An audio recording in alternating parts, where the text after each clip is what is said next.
Today we are back in the TD mod, the mod that makes Plants vs Zombies about 8 times more difficult. Make sure to check out previous parts first because it's been a while since I uploaded. Let's begin at level 6-9.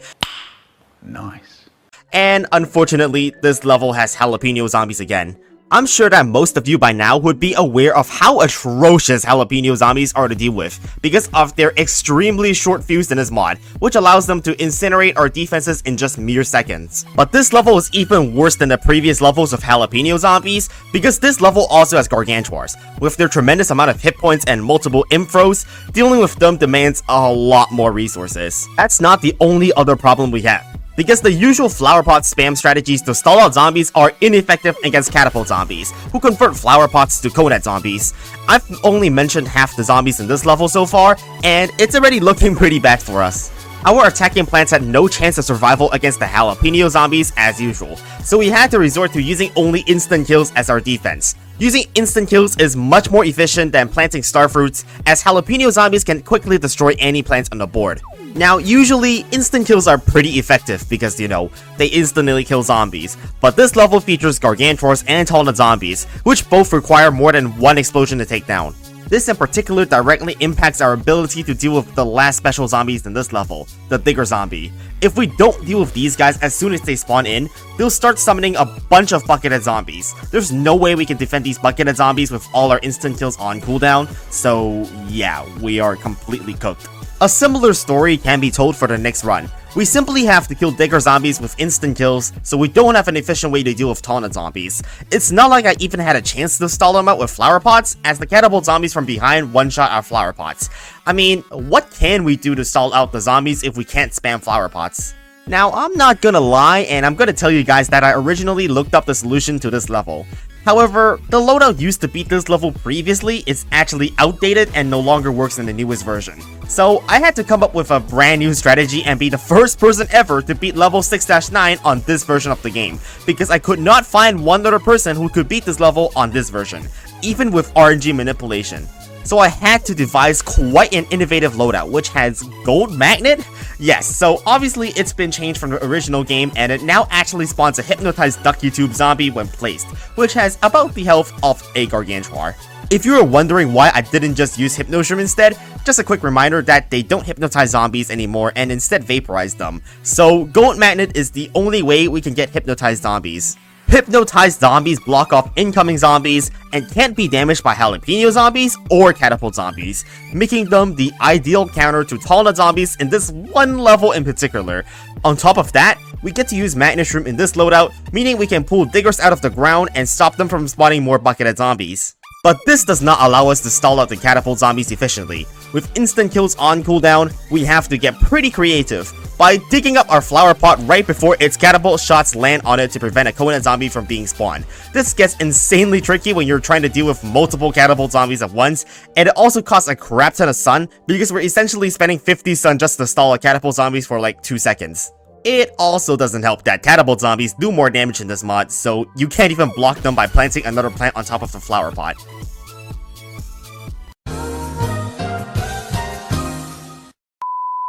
With the precision required to beat this level so high, there's practically no way I would pull off beating the level in one go.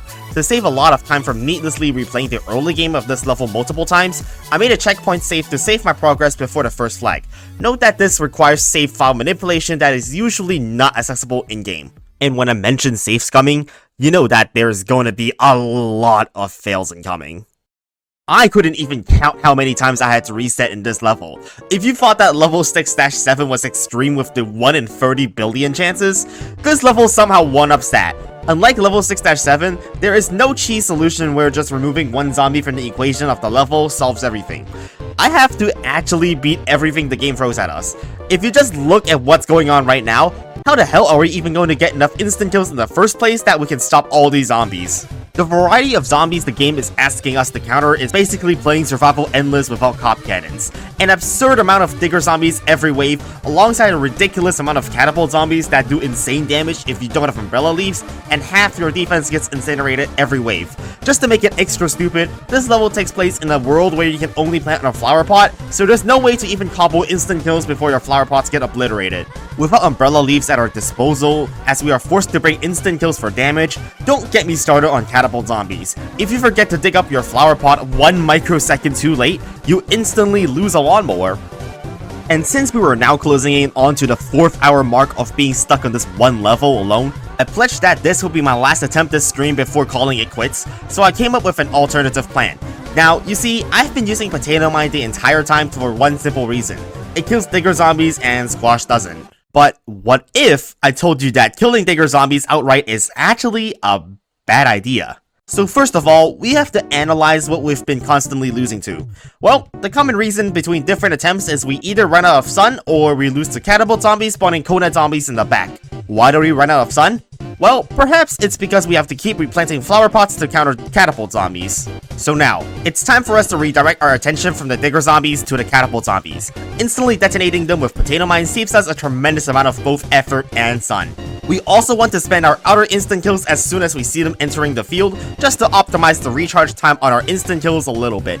And only if we don't have instant kills available to kill off the catapult zombies, then we dig up our sunflowers and flower pots. See how in this attempt we are still sitting at 12,000 sun, which is the limit in this mod, and Gargantuars already coming in. So safe to say that not using our instant kills on Digger zombies seems to be fine for now, as long as they don't spawn a ghost buckethead, which is entirely dependent on RNGesus, for which we can easily save scum to avoid that. We still lost quite a few lawnmowers, but by doing so, we made it to the second flag with about 9,600 sun remaining, which is by far the most we've had at this point. So I quickly made a checkpoint save here, and I will return tomorrow to try and beat the remainder third of this level. I will return the next day to my checkpoint and attempt to beat this level. Little did I know, just because the first 2/3 of the level took 4 hours, doesn't mean that the last third of this level would take the same amount of time proportionally, as I would end up getting stuck here for the next 3.5 hours, dealing with what is a survival endless threat using only instant kills. Most of our magnet shrooms are dead in some way or another, and there are so many Talonhead zombies that it's not possible to deal with them all at once. With multiple catapult zombies spawning every single wave, there's no way we can deal with them individually using instant kills anymore. At this point, the only way to go about this is to just stall the waves out as long as possible and make sure Doomshroom gets the most value. And thank God we had gold magnets, because otherwise, we cannot slow down and kill off some of the Talonhead zombies to cycle back to our Doomshrooms. The level seems really easy, as we can simply spend Doomshrooms and Cherry Bombs to essentially eliminate 95% of the threats. But alas, such efforts are in vain, because without Doomshroom, there's no way we can survive the final wave, which is incoming, making this dead lost. Even though I made the level look easy by getting to the final wave on my first attempt from that checkpoint, it's ultimately a game of luck when it comes to the zombie spawns. I'm obviously not showing every single attempt, because that would take hours to do, but do know that a good portion of runs were dead just because of a single ghost bucket at spawning and us not having an instant kill. And let me tell you, this level is actually just evil. I will be spending the next 2 hours rebooting the exact same checkpoint save over and over again, losing to practically everything that I could lose to in this level. Losing to an imp that is just barely out of Potato Mine range? Check. Losing to an overwhelming amount of Talonhead zombies that we can't stop? Check. Losing to more ghost bucketheads? Check. Doomshroom getting destroyed by pew shooter zombies? Also check. Losing to random conehead zombies? Check. And worst of them all, the lack of self-confidence to beat this level without restarting to extreme save scum. The extreme save scum method is one reserved for levels that require such a high level of precision. We make a checkpoint on every wave so we can reload every wave and manipulate the spawns that way. This is beyond difficult, as this is ridiculous. I suggest skipping this level as well as level 6-7 if you're playing this mod. Not that I suggest playing this mod. I'm not going to go into the weeds of how every wave is spawned in a way that is optimal for our instant kills, because the explanation could be its own video. But you can always check out the live tab for all my live streams where you can watch the raw gameplay in full. And with that being said, I'm gonna skip 1 hour ahead where we finally made it to the final wave without having to spend Doomshroom on the wave before it. 1 hour is how long it took for us to optimize the waves to save one singular Doomshroom. But for the first time, this level's end is finally in reach. We only have one last obstacle before we win: the remaining zombies that survived the Doomshroom explosion. With more than 1,000 sun to work with, this should be easy. I mean, the game can't send anything more at us, but after spending a series of instant kills, tragically, our last Doomshroom actually bankrupts us, And after all of that, we still did not make enough optimizations to beat the final wave. So I had to bite the bullet and went back a few waves to manipulate the zombie spawns even more. The key to getting a working solution was to get all the Gargantuars in the wave before the final wave, to go into the same lane, and then have only basic zombie spawn in the bottom to farm up some much needed sun. This is then, finally, enough to beat the final wave of the level. I mean, at this point, this is straight up not even strategy. It's down to who has the patience to manipulate RNG the best they can to beat some ridiculously designed Plants vs Zombies levels. And there we have it, level 6-9, nicely beaten. And here we are, the final level of World 6. And no, it's not a conveyor belt level, and I suppose you could guess what's coming next. In the 3 previous Brutal Mode installations, we had to fight Dr. Zomboss in a Choose Your Seeds format. Well, in the TD mod, you get 999,990 sun to work with to beat the level. The gimmick is that a random zombie is spawned in a random lane every 5 seconds, and a football zombie comes in a 4th lane straight away, which actually has 100,000 HP because that's the boss this level, equivalent to 2.5 Zombots. Now, that's not even that absurd when you compare it to the length of the level itself, which is 6 flags. On top of that, the game makes sure that we can't cheese the football zombie boss by removing all the roof cleaners for this level. We're in for a wild ride here. To kill the boss, I took inspiration from others who beat this level by using Goat Magnet to spawn Hypnotized Zombies as our damage against the boss. This will be necessary to both block off the boss and deal enough damage to kill it. But the random zombies that spawn are the main reason this level is difficult. I mean, it can literally spawn Giga Gargantuars in the water lane. This level can also create some cursed situations, like a Zomboni in the water lane and it making ice over the water despite its ice maker being underwater. That's some video game logic right there. But even Giga Gargantuars and Zombonis aren't as bad as Pogo Zombies. Chompers defending Pogo Zombies is a surefire path to disaster, as Chompers cannot target them. Literally, one of them is all it takes to kill us if we don't have an instant kill. There's literally nothing I can do about it other than not use Chomper and use a plant that can hit Pogos. So, I decided to use Melon Boats instead in my next attempt since at least they can target them.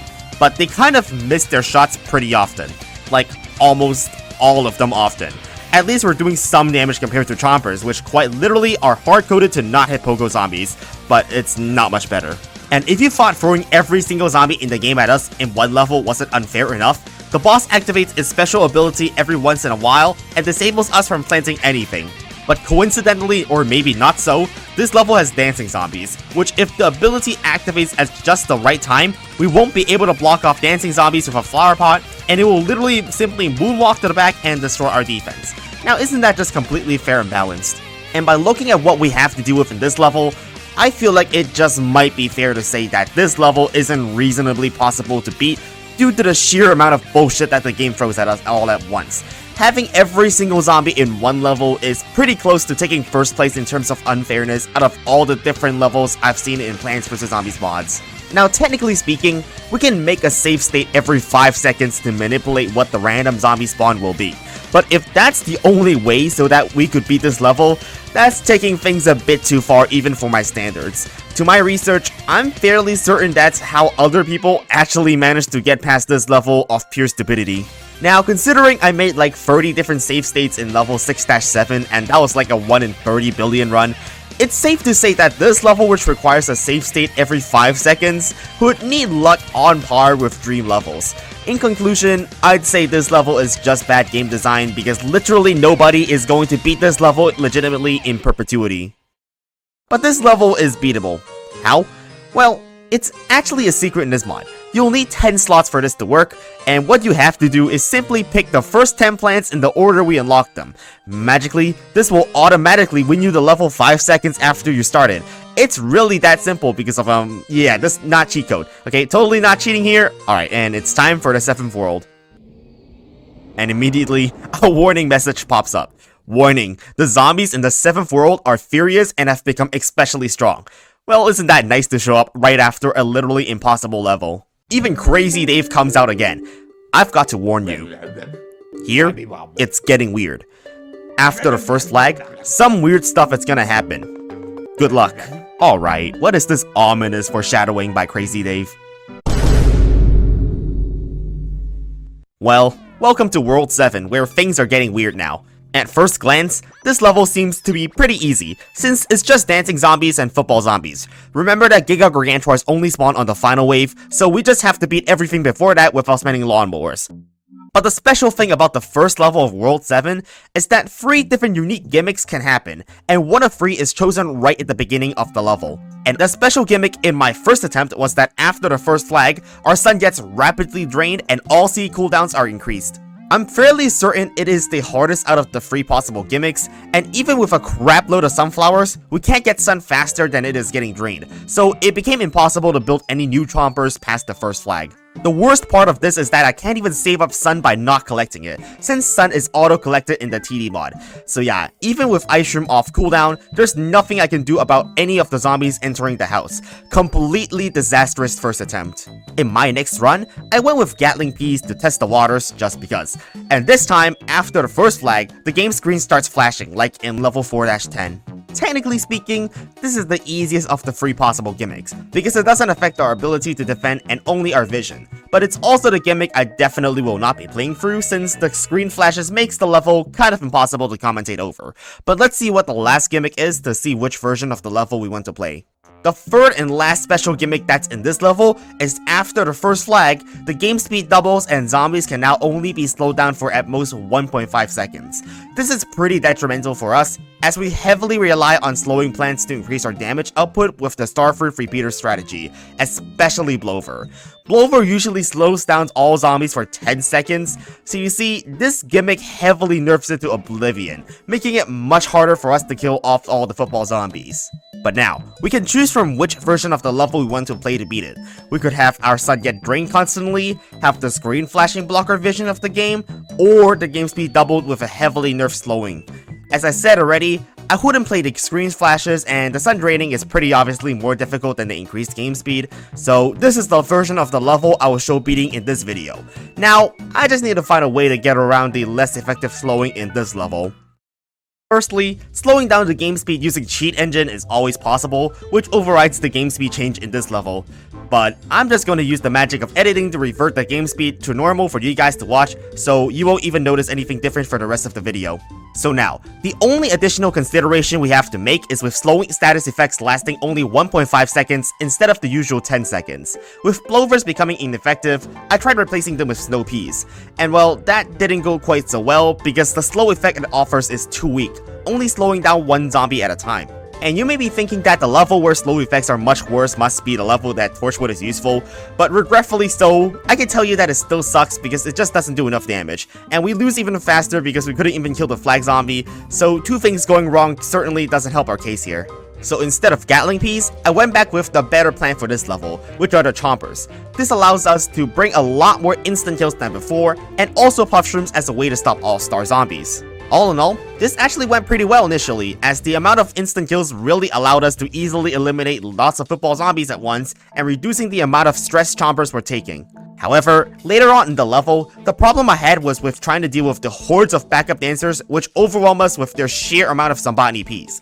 Instant kills certainly weren't gonna solve my problem with backup dancers as you could guess, so I restarted to improve my lineup. So instead of Puff Shroom, I went with the Giant Walnut this time as extra defense. So you might wonder why Puff Shroom and not any of the instant kills, but that's because Giant Walnuts also have enough health to withstand a charge hit from the All-Star, so it also partially fills the role Puff Shroom had. Initially, this strategy was pretty effective, and the Giant Walnuts definitely protected some of our chompers from the backup dancers' pea shooter shots, so we finally made it to the second flag without suffering too many losses. But this quickly fell apart afterwards, because 3 columns of chompers is just not enough to beat 3 flags of zombies if we don't have Blover support.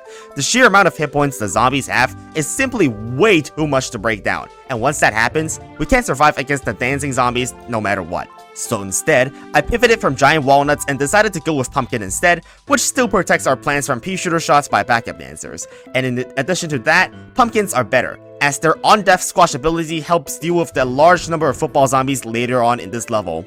However, bringing Pumpkin meant not having Puff Shroom, and this would prove to be challenging against All-Stars, as we will need to start sacrificing multiple walnuts in a single wave to protect our chompers.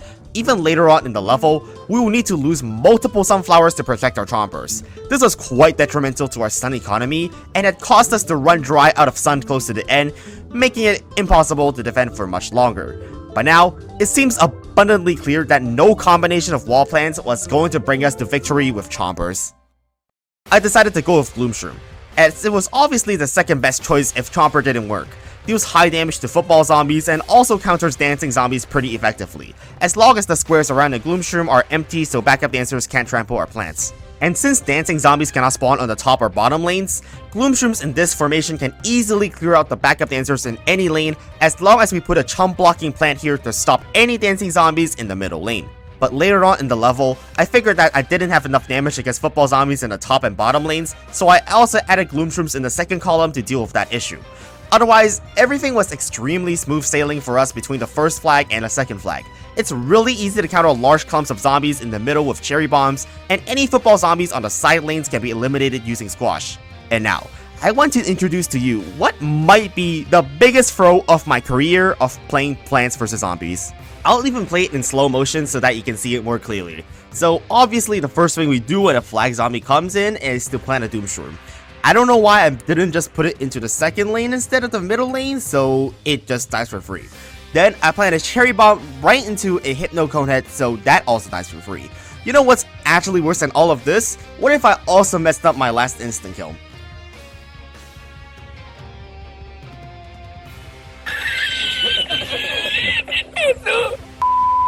I think embarrassing would be the wrong word to describe what that even was. But looking past that mistake though, I'm now armed with newfound knowledge of the optimal setup to beat this level, and instantly started building the optimal defense we found from our last attempt. We completely shredded the dancing zombies between the first and second flag, and I also further optimized this strategy by building extra sunflowers in the squares around the Gloomshrooms to take advantage of waves that don't have dancing zombies. The entire segment was beaten fairly easily without any major damage to the structure of our defense. I lost a couple of Gloomshrooms along the way, but I've almost fully repaired by the time the second flag was coming. To save myself from that embarrassment again, I made sure to make a save state here just to play it safe. And this time, I made sure to quickly plant my cherry bomb instead of sacrificing a Doomshroom to a football zombie, which neutralized the entirety of the second flag's major threats. However, this quickly proved to be difficult due to the number of football zombies completely ripping through our defensive pumpkins and costing a load of sun, forced to stall them out only using chump blockers. I was basically forced to spend a pumpkin in the bottom lane to protect my lawnmower, and in turn, it costed my Gloomshroom in the fourth lane. That was a pretty stupid decision now looking back at this, because that play cost us the entire run right there and then. Also, in my next run again, we just didn't have enough wall plants to stop the invasion of football zombies. It also doesn't help that we'd have to waste a bunch of chump blockers to stop all-star charge hits. But ultimately, the only solution I could find to this was to employ the extreme safe scum method once again, RNG manipulating every single wave to limit the number of all-star variants and giant variants. That was the only way I could reduce the stress on our pumpkins enough to survive. It's not as bad as you think though, since there are only a few football zombies every wave that we have to make sure don't spawn as variants. The entire safe scumming process took about 40 minutes, so I don't suggest anyone play this level either. Not that I suggest anyone play this mod, again.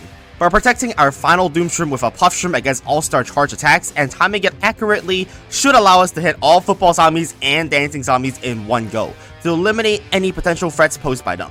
This leaves us with only Giga Gargantuars and other brown coat zombies left to deal with. And since we had kept all our lawnmowers alive until the final wave, that meant we didn't have to worry about killing Giga Gargantuars and can simply let them die to our lawnmowers. There we have it, and that's the first level of World 7 done. And I guess some of you probably weren't expecting this, but we have level 7-2 today, which I played off stream. We started with 200 instead of 50 sun, and when the starting amount of sun is changed, you know that the modder playtested the level and found it to be too difficult. But you're probably wondering why I even played this off stream. Truth is, this level is actually one of the easiest levels in the entire mod. At least it's the easiest level out of all the elite levels so far. The unique gimmick is that all zombies upon reaching low health will become enraged and start speeding forwards like newspaper zombies. It sounds pretty scary at first, but the gimmick is barely a threat because the threshold for the zombie to start speeding forward is so low, you barely even notice it from changing anything. Just like the newspaper zombie from vanilla, this gimmick is changing virtually nothing. The funny thing is that beating the level is also extremely straightforward. All you need to do is to plant 2 columns of pumpkins and 2 columns of walnuts before the first flag comes, which is enough wall plants to block off the zombies for the rest of the level. Just like in level 7-1, after the first flag, the game speed doubles and slowing status effects only last 1.5 seconds instead of the usual 10 seconds. However, instead of extremely speedy all-star zombies that require precise micromanagement to prevent damage, we're just dealing with tall nut zombies and buckethead zombies who have a bunch of health and nothing else to offer. Unsurprisingly, this unthreatening lineup of zombies is really easy for us to counter with just a bunch of instant kills and supporting chompers as extra damage to clean up anything that doesn't die to our explosives. I was blitzing through the level at the double the game speed, by the way. Not much changes after the second flag. We basically just keep efficiently using our instant kills and plant more pumpkins and walnuts to keep the ball rolling. I even messed up a couple of instant kills here and there that lost me like a mole or two, but it didn't even matter much because the margin for error in this level is pretty generous. On my first attempt of this level, we reached the final wave and I think you should be able to see how I'm able to beat the level from this point onwards. And that's level 7-2 done. But that's it for this episode. Next time, we will be continuing on World 7 and I think you guys will really like level 7-3, which I know is a really fun level, so stay tuned. I know this episode took quite a while to come out, but I was really busy with a bunch of university work, but it's close to the end of the term soon, so I'm gonna be focusing on making videos soon. For now, have a great day and I'll see you all next time.